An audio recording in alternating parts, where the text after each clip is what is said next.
Hello, and welcome back to the channel. I'm your host, as usual, M-Dub. Today, we're finally diving into our SCCWL week. As you can see, it's over. As you can also see, it maybe didn't go as well as we hoped it would, but we had a lot of fun, and we actually ended up with more stars this week than we have in the past like 5 seasons. So we actually did quite well. We had some really tough matchups, way too many time fails, but we're not here to talk about any of that stuff. We're here to talk about some triples. So let's jump right in. Today we've got 5 triples. We're going to start off with everyone's favorite. It's got to be Lev, right? And I have a feeling we're going to be seeing a whole lot of Lev attacks this week in my SuperCell Clan War League recaps, because guess what? Lev came out on top, #1 in the clan this week. Absolutely killed it. Let's jump right in, because we ain't stopping this train today. Very usual Lev fashion here. We've got our 10 Zap 2 Quake Freeze Witch attack coming in here. So look out for those zaps on the scatter shots is what I'm assuming here. As soon as he gets started, he finds a little bit of courage here. There we go. So down goes that one scatter shot. Here comes the next one. And I'm assuming we're going to see a wrecker coming in through the eagle compartment. Maybe, I'm not sure. Let's it was a week ago. Alright, so we're seeing the golems come in the corner with a few witches in behind to support, get that funnel. We've got the ice golem over at 12 with some more witches, really setting that funnel very wide. And then we've got ice golem and more golem in the middle. And yes, the wrecker is coming in through that eagle compartment with all the witches and heroes in behind here. We've got the champ beating on that wrecker. Very important he gets that down quickly. Once the eagle's out of the way, there's not much to stop this attack. There is a multi-inferno tower in the center of this base here. Might prove to be a bit of a challenge, but we already know this is going to be a triple here. So look at this warden just protecting the wrecker in through the core here to help reach that town hall as best as possible. We now finally have access to this multi-inferno tower, so we're going to be able to get rid of that rather quickly. Down goes the CC as well, as we see the hound popping. Town hall is about to go down. Funny story with this attack. While we were planning it, I told Lev, why not put a super wall breaker in your wall wrecker? There's so many walls around that CC. It's surely going to open something up of value, right? Maybe not the most impressive, but it did open up that wall where you just saw the champion die here, right close to that single Inferno tower. Took me a while to find out what that super wall breaker ended up doing, but that's what he did. Open that up. Not bad. Not bad. I mean, I think... See, I've been thinking, I don't know how much value the Barb and Valkyrie really get out of a wall wrecker or any siege unit with 2 Yetis. I mean, typically that Valkyrie is garbage, and the Barb obviously is too. So I said, just try a super wall breaker for fun. I mean, worst case scenario, it's going to open up a wall for you, and it did exactly that. And so, Lev, first triple on his first hit of the week. The guy's on a roll. What can I say? And we are going to jump right into the next hit here. It's on base number 7. It's the Squiz Fizz with a Yeti Bow Bat. We're going to see probably a Warden Walk to start this. Yeah? Is that... Yeah, we got a Warden Walk. M-Dub's got it. Don't worry. So we're going to see Warden Walk, nice little funnel being set with a few minions, which you don't see too much of, but great use of troop housing space. Definitely, if you can set a funnel with minions, do it all day long, because they cost next to nothing. So good on him. Down comes the king, and we're going to probably see some Yetis soon along the king once that outer funnel is set, and it'll pull the warden right into that town hall compartment. A couple of witches as well to help support the king funnel. We've got the barracks being used here, and yep, there go all the Yetis right in one little spot. We've got some bowlers backing them up. Jump spell goes down, out comes the enemy CC, and here we go. We're raging through this town hall. We're going to see a warden ability right there. Yep. Down goes this town hall soon. Yep. All right. Warden ability just barely there. Actually might have ended a little early. Nonetheless, we've got hogs coming out of the CC here, and here come the bats. We're going to freeze our wizard tower after, unfortunately, gets one shot off. But that's the only shot that wizard is going to get because it's going down. But we've got a scatter shot in the middle here, and it is, all right, it's down. So that's not an issue for these bats. They're taking out this Tesla farm, freezing the last wizard tower here with our last freeze. But we do have a back end wizard tower, and it's surely going to cause a problem for these bats here. Yeah, bats are down. Oh, they actually get it with some Yeti mites. So the rest of the bats are actually going to be able to finish this raid right off, clean up this base as they get the last defense down. They can start working on the trash buildings. Down goes the enemy king, overwhelmed by skellies, and this base is wrecked. It's always wrecked. That's why we're showing it.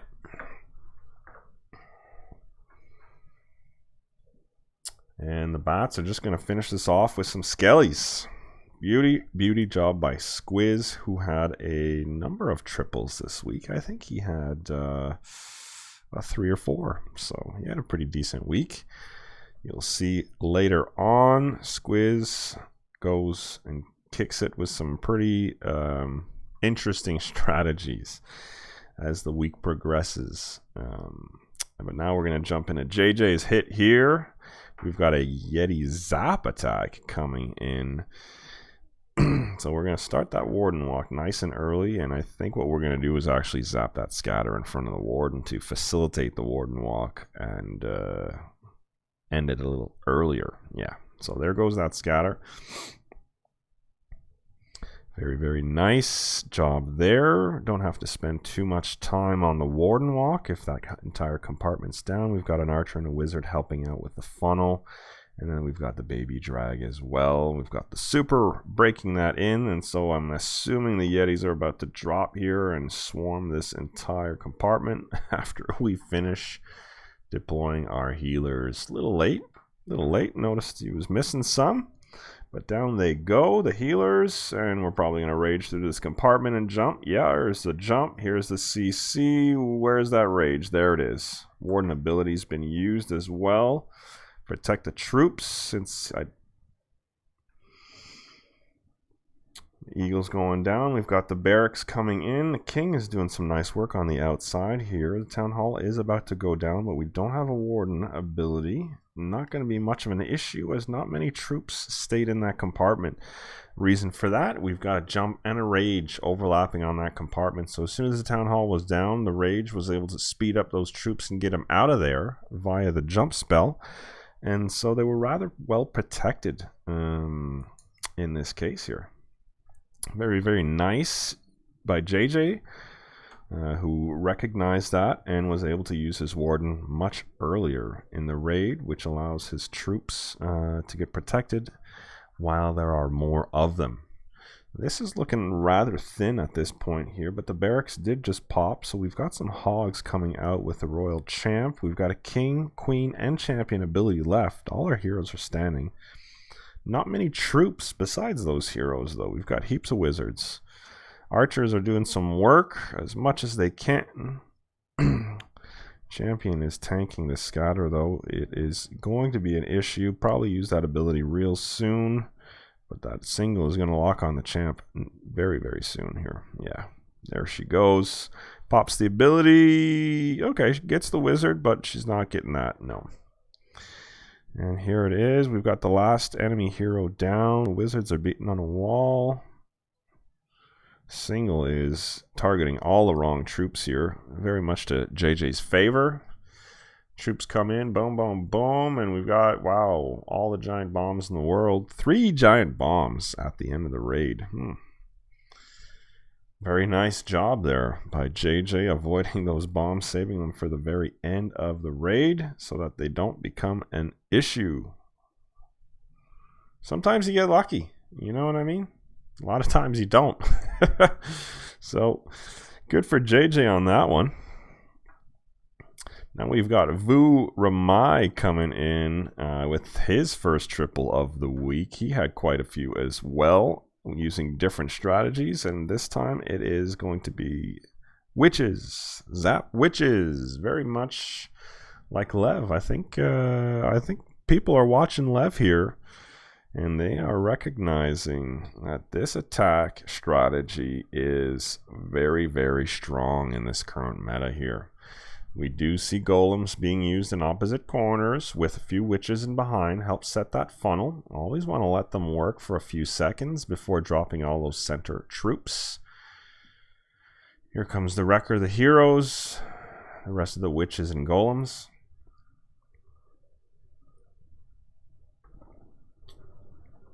So in this case, we are actually not going for the eagle first. I would have thought that's kind of one of the secrets to witches, I think, is basically funnel out those corners around the eagle and then head straight for the eagle. But not the case here today.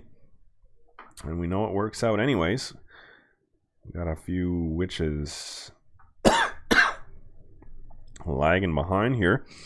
There goes that CC. The Lava Hound has been popped.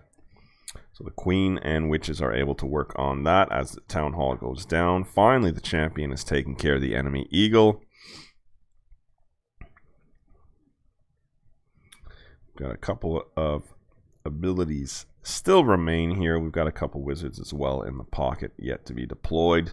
We've really got to get rid of this multi-inferno quickly because it's roasting all the skellies. There's not very many skellies at this point in time in the raid that are left here. So the witches are going to have to work on spawning some more. But I don't see very many witches left either here. However, only one compartment has any splash damage. We've got 2 wizard towers paired up with a single inferno and enemy champion. So if we can actually get those down, it's not going to be much of a problem here. And the Queen still has her ability. She's going to have to use it once the inferno locks onto her. Yeah, there it goes, but it'll get through the wall. We're going to get the champ and one of the wizard towers. We've got to get the next one here for this raid to work. That single's locked on the Queen. Uh-oh. What are we going to do here? We've got a single that is in a very precarious position. Do we have enough? Well, we know we do, but this is, you know, when it's live, these are scary times here. That wizard tower is just taking care of business. Luckily, the skellies are actually banging on a wall far away from the wizard tower where they're not losing numbers. They swarm the single inferno, which is great because it only targets one at a time. The witches deal with the wizard tower, and this base is toast. It's done, it's done, it's done. By the way, SuperCell, if you could get rid of this screen after every replay, that'd be fabulous. I just want to see it when I jump into the war screen, not every time after a replay. So yeah, if you could fix that, that'd be fabulous. I think it'd make me happy. Our last triple of the day is brought to you by Mr. Mark AC, coming in with a drag zap. Don't see too many drag zaps. Kind of like this hit. How do you ignore all that zap value in the core? You really can't. So you do really want to build the attack off of that zap value. Also using the RC trick as well on the multi and air defense. Very, very nice. So here starts the Sui, and we're also seeing the RC come in opposite from the Queen as well here. But yeah, as I was saying, you really want to build that attack off of the zap value that you see in the core. From there, it's really a matter of scouting the rest of the base accordingly and deciding on which troops are best. And with the number of ground expos and multi-inferno towers, certainly dragons is an excellent choice. Multis, you wouldn't want to use loons. Electros could work, but there's not a ton of zap value here. A lot of these buildings are spaced out by 2 or more tiles, so dragons, you know, what else are you gonna do?